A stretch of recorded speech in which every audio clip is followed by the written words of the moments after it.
Hello, how are you?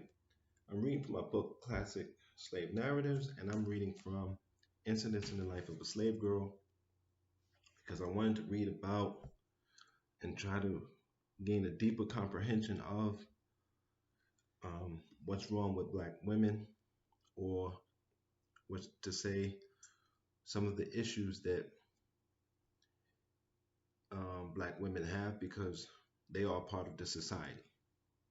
And as a Black man, I need to know what issues that my mama had, and what issues that my sister had, my sisters have, including wife and so on and so forth, along with whatever issues I have. So let's continue. To this good grandmother, I was indebted for many comforts. My brother Willie and I often received portions of the crackers, cakes, and preserves she made to sell. And after we ceased to be children, we were indebted to her for many more important services. Such were the unusually fortunate circumstances of my early childhood. When I was 6 years old, my mother died, and then, for the first time, I learned by the talk around me that I was a slave. My mother's mistress was the daughter of my grandmother's mistress. She was the foster sister of my mother. They were both nourished at my grandmother's breast. In fact, my mother had been weaned at 3 months old that the babe of the mistress might obtain sufficient food. They played together as children, and when they became women, my mother was a most faithful servant to her whiter foster sister. On her deathbed, her mistress promised that her children should never suffer for anything, and during her lifetime, she kept her word. They all spoke kindly of my dead mother, who had been a slave merely in name, but in nature was noble and womanly. I grieved for her. My young mind was troubled with the thought, who would now take care of me and my little brother? I was told that my home was now to be with her mistress, and I found it a happy one. No toilsome or disagreeable duties were imposed on me. My mistress was so kind to me that I was always glad to do her bidding, and proud to labor for her as much as my young years would permit, excuse me.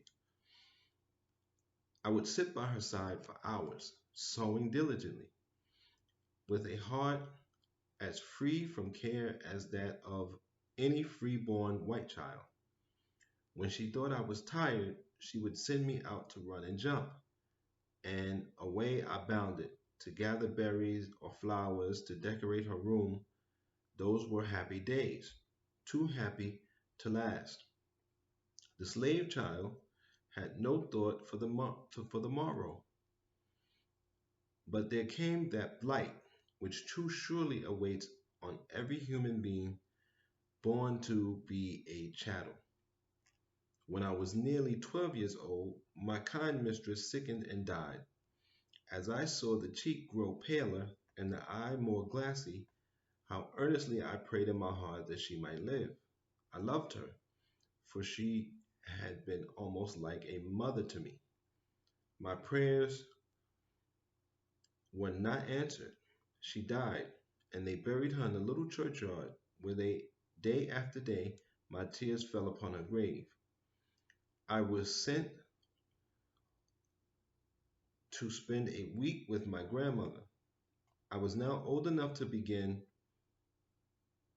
to think of the future, and again I asked myself what they would do with me.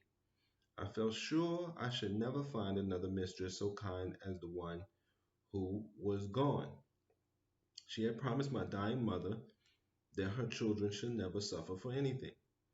And when I remembered that and recalled her many proofs of attachment to me, I could not help having some hopes that she had left me free.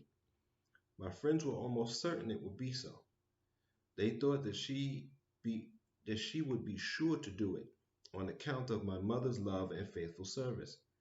But alas, we all know that the memory of a faithful slave does not avail much to save her children from the auction block. After a brief period of suspense, The will of my mistress was read, and we learned that she had bequeathed me to her sister's daughter, a child of 5 years old. So vanished our hopes. My mistress had taught me the precepts of God's word. Thou shalt love thy neighbor as thyself. Whatsoever ye would that men should do unto you, do ye even so unto them. But I was her slave, and I suppose she did not recognize me as her neighbor. I would give much to blot out from my memory that one great wrong. As a child, I loved my mistress, and looking back on the happy days I spent with her, I try to think with less bitterness of the act of injustice. While I was with her, she taught me to read and spell, and for this privilege, which so rarely falls to the lot of a slave, I bless her memory. She possessed but few slaves, and at her death those were all disturbed among her relatives. I'm sorry, distributed among her relatives. Um, Five of them were my grandmother's children and had shared the same milk that nourished her mother's children. Notwithstanding my grandmother's long and faithful service to her owners, not one of her children escaped the auction block. These God breathing machines are no more in the sight of their masters than the cotton they plant or the horses they tend. We'll read more sections from this. We'll read more sections to see what's going on. Um, because this is an important issue. And as you see, you can be tricked into enjoying your slavery. Okay. And many times what I see is, especially in my community, people will say, well, it's better that you have a job, even if it doesn't pay you well and they work you to death, than to have nothing. It's better than sitting there and doing nothing. And that's why I put so many posts up showing people what I produce every day to let them know I'm working. But I need your support, their support. Also, I can make an argument, maybe not. Maybe it's not better. Maybe by continuing to work for nothing, we're holding up a system that really is dead. Um, with the zombie energy inside of it. Maybe we're worse than the brother that just stands on the corner or the sister that just stands on the corner every day and does nothing. So it's something that you should think about. Um, I know you think about your rent and your food and your shelter, but even working people can't pay that. So then you have to ask yourself, what are you working for? Is it a feeling of value? Well, I get up and I go to work every day, so I'm worth more than the guy who does it or the woman who does it. Not in the eyes of the ruling class. Sorry. Not even in our eyes. Sorry. Maybe your closest friend's eyes, maybe.